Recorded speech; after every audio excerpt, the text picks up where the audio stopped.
सपा मुखिया अखिलेश यादव का बयान। सपा कार्यकर्ताओं को बधाई यात्रा का आगाज रामपुर से हुआ था।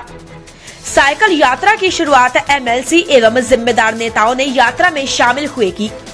कई जनपदों से होकर यात्रा आज आई है। नौजवानों के पास कारें नहीं है। सरकार दावा करती है कि प्रति व्यक्ति की आय में वृद्धि हुई है। मुझे दुख हुआ कि यूपी के सीएम योगी आदित्यनाथ कहते हैं कि बीजेपी के संकल्प पत्र गीता की तरह पवित्र है, उसको पूरा किया। सरकार ने 4 वर्षों में कुछ नहीं किया। सपा सरकार के कार्यों के काम को अपना बता रहे हैं। अब तो बड़े प्रोजेक्ट जो सपा के समय बने थे वहां शिलान्यास का पत्थर हटाकर अपना लगाया जा रहा है। ये सरकार लोकतंत्र की आवाज को दबाना चाहती है। 10,000 कार्यकर्ताओं पर मुकदमे किए गए सपा के। किसान आंदोलन अपनी मांगों को लेकर बैठी। एंटी नेशनल सोशल लोग हैं जो लोग किसान आंदोलन को दबाना चाहते हैं। जितनी मेट्रो चल रही है सब की सब सपा ने बनाया। सरकार जानबूझकर काम को लापरवाह करती है। ये सरकार किसी नंबर लायक नहीं है। सादी कॉपी रख दी सरकार ने। एक सर्वे रिपोर्ट में ट्विटर पर पोस्ट डिलीट करनी पड़ी। पंचायत चुनाव से सरकार भाग रही है। अखिलेश यादव का बयान। कहीं आज सपा ने एक ज्ञापन दिया। सरकार चाहती है जौहर यूनिवर्सिटी बंद हो जाए। आजम खान उनके बेटे पत्नी पर फर्जी मुकदमे दर्ज किए गए हैं, इसीलिए राज्यपाल को ज्ञापन दिया। बीमारू प्रदेश बना दिया बीजेपी सरकार ने। ज्ञापन दिया है, उम्मीद करता हूँ राज्यपाल कुछ काम करेगी। सरकार ने 4 वर्ष पूरे किए। दिल्ली सरकार और यूपी सरकार ने कितने वादे पूरे किए हैं सरकार ने। जिस लोग भवन की कुर्सी में बैठते हैं वो कार्य पूरा मिला था उनको की ना ही झूठ ना बोले सरकार। यूपी में जब से बीजेपी की सरकार में सबसे ज्यादा एनकाउंटर हुए। फेक एनकाउंटर किए गए, टारगेट करके मारा गया। सबसे ज्यादा एनकाउंटर की शिकायत हुई। जेल में हत्या की गई। जिस सरकार के सीएम कहते हैं ठोको, कहते हैं तो पुलिस क्या करेगी। सीएम साहब ने हम पर मुकदमा किया, उनको बधाई। क्यों नई परंपरा पड़ गई है कि जिस पर मुकदमे होंगे वो ही सीएम बनेगा। सभी कार्यकर्ता,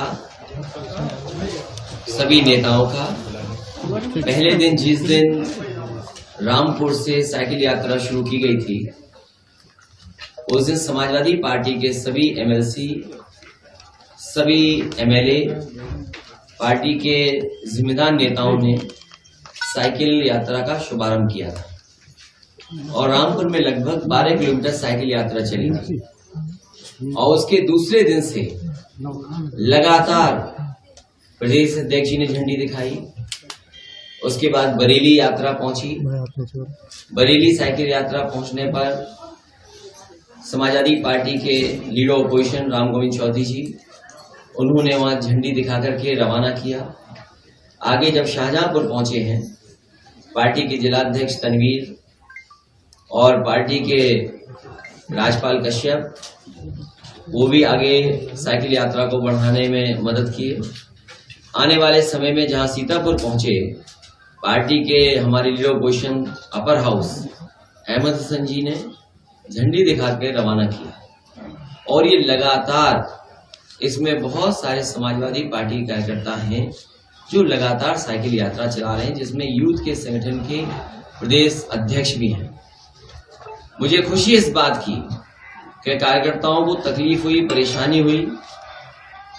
इतनी गर्मी में कई बार चोट भी खा गए, साइकिलें खराब हुई और तमाम तरह की चीजों का सामना करना पड़ा। लेकिन उसके बावजूद भी पूरे जोश और उत्साह के साथ लखनऊ साइकिल यात्रा लेकर के आए। और आज जब साइकिल यात्रा यहाँ पहुंची है तो उत्तर प्रदेश की माननीय गवर्नर, उनको समाजवादी पार्टी की तरफ से ज्ञापन दिया गया है। और ज्ञापन इस बात का है कि भारतीय जनता पार्टी की साजिश है कि यूनिवर्सिटी बंद हो जाए। और लगातार मोहम्मद आजम खान साहब के ऊपर झूठे मुकदमे लग रहे हैं। उनकी पत्नी जो विधायक है उन पर मुकदमे दर्ज हो रहे हैं। उनका बेटा है उस पर मुकदमे दर्ज हो रहे हैं। और जितने भी उनके आसपास करीबी लोग हैं उन पर लगातार, जब से भारतीय जनता पार्टी की सरकार बनी है तब से मुकदमे दर्ज किए जा रहे हैं। सभी राजनीतिक मुकदमे हैं। जानबूझ करके सरकार परेशान कर रही है। और शायद ही पूरे देश में उत्तर प्रदेश के अलावा कहीं भी पॉलिटिकल लोगों पर कितने मुकदमे दर्ज हो रहे होंगे। लोकतंत्र में कहीं अगर आप आवाज भी उठाना चाहोगे तो ये तानाशाही तरीके से आवाज को रोकना चाहते हैं। किसान आंदोलन को लेकर के समाजवादी पार्टी ने आंदोलन किया। अभी तक 10,000 से ज्यादा मुकदमे दर्ज हो चुके हैं समाजवादी कार्यकर्ताओं पर। 10,000 से ज्यादा मुकदमा दर्ज है। और आज भी अगर कोई महंगाई को लेकर के, झूठे मुकदमे दर्ज होने को लेकर के अगर सरकार के खिलाफ खड़े होते हैं तो ऐसी धाराओं में मुकदमे लग रहे हैं जिसकी कल्पना नहीं की जा सकती ऐसे लोकतंत्र में। तो 4 साल से लगातार झूठे मुकदमे लगाए जा रहे हैं, परेशान किया जा रहा है और हर सीमा को लांघ करके भारतीय जनता पार्टी अन्याय कर रही है, लोगों को अपमानित कर रही है। किसान आंदोलन जो चल रहा है, किसान अपनी मांगों को लेकर के बैठे हैं, यही भारतीय जनता पार्टी जिसने कहा कि हम किसानों की आय दोगुनी कर देंगे। वो तमाम लोग जो किसान आंदोलन के खिलाफ हैं वो एंटी सोशल लोग हैं, एंटी नेशनल लोग हैं। जो किसान आंदोलन के खिलाफ है, किसानों की मांगों के खिलाफ जो खड़े हैं, हमारा मानना है, समाजवादियों का मानना है, जनता का मानना है कि वो जो किसान के आंदोलन को दबाना चाहते हैं वो एंटी नेशनल, एंटी सोशल लोग हैं। इसलिए क्योंकि कोविड के समय में भी, लॉकडाउन के समय भी अगर किसी ने अर्थव्यवस्था को बचाने का काम किया तो हमारे किसान थे। आज अगर हम कपड़ा पहन रहे हैं, पेट भर करके हम चल रहे हैं, काम कर रहे हैं, तो उसका पूरा का पूरा योगदान हमारे किसानों का है। इसी तरह नौजवानों को नौकरी छीन ली गई, रोजगार नहीं है, काम नहीं है, और ये सरकार दावा करती है कि प्रति व्यक्ति आय दोगुनी हो गई है। इससे बड़ा झूठ और क्या हो सकता है। उत्तर प्रदेश की जनता सोच रही है कि 4 साल में आय कम हुई है, नौकरी छिन गई, रोजगार छिन गया, कारोबार बंद हो गया, लोगों के सरकारी जो कर्मचारी नौकरी कर रहे हैं उनका वेतन में कटौती हो गई। और ये सरकार किस मुंह से ये कह रही है कि प्रति व्यक्ति आय दोगुनी हो गई। मुझे दुख हुआ इस बात का कि उत्तर प्रदेश के योगी मुख्यमंत्री ये कहें कि हमारे लिए घोषणा पत्र, संकल्प पत्र उतना ही पवित्र है जितना गीता है पवित्र। इससे बड़ा दुख की बात कोई नहीं हो सकती जिसमें मुख्यमंत्री योगी अपने आप को कहते हैं और इस बात को कह रहे हैं कि उनका जो संकल्प पत्र था उसको लागू करने की जिम्मेदारी उतनी है जितनी पवित्रता वो गीता में देखते हैं। इससे बड़ा दुख और क्या हो सकता है कि योगी ये कहें बात। और फिर जितने भी बड़े इंफ्रास्ट्रक्चर के काम हो रहे हैं उत्तर प्रदेश में, चाहे वो एक्सप्रेस वे बन रहे हो, चाहे बिजली के कारखाने लग रहे हो, चाहे बड़े बड़े अस्पताल बन रहे हो, चाहे आपकी शिक्षा के क्षेत्र में बदलाव आ रहा हो, चाहे इरिगेशन के बड़े बड़े प्रोजेक्ट चले हों, इसी तरह बिजली विभाग में चाहे ट्रांसमिशन, चाहे डिस्ट्रीब्यूशन हुआ हो, ये सभी समाजवादी पार्टी की सरकार के समय के काम है। और अब तो स्तर ये आ गया है भारतीय जनता पार्टी का 4 साल के बाद यही उपलब्धि उनकी है कि शिलान्यास का शिलान्यास, उद्घाटन का उद्घाटन करने आए थे, उन्हें कोई जानकारी नहीं थी शिलान्यास करना। भारतीय जनता पार्टी जानबूझ करके काम को डिले करते हैं, खराब करते हैं और काम अच्छा न हो उसके लिए काम करते हैं।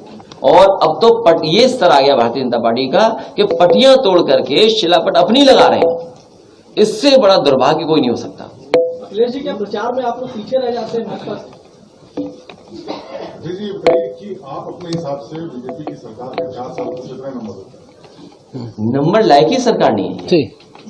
अगर ये नंबर लायक हो सरकार तो बताइए कोई परीक्षा लिखे बच्चा और पूरा खाली छोड़ के आ जाए तो क्या नंबर मिलेंगे। और मुझे तो आपसे बेहतर कौन जानेगा।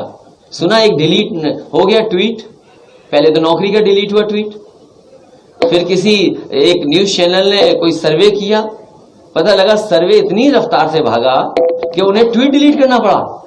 वो तो एक जनरल ओपन प्लेटफॉर्म है और उस प्लेटफॉर्म पे अगर कोई बात पूछी जाए कि सरकार की नाकामी कैसी है या अच्छाई क्या है तो नाकामी 90%। बताइए किसी मुख्यमंत्री की नाकामी और उसके परफॉर्मेंस की अगर चार्ट बना जाए तो 90% लोग खिलाफ हैं, वही 4 साल में। तो अब क्या समेटोगे। अब तो जनता तैयार है, जिस तरह से महंगाई बढ़ाई है, जिस तरह आय दोगुनी का झूठ बोला गया, अब तो जनता तैयार है कि कैसे इससे छुटकारा पाए। साइकिल यात्रा कंटिन्यू। जी भारत न्यूज से ब्यूरो चीफ लखनऊ मोहित कुमार की खास रिपोर्ट। हैं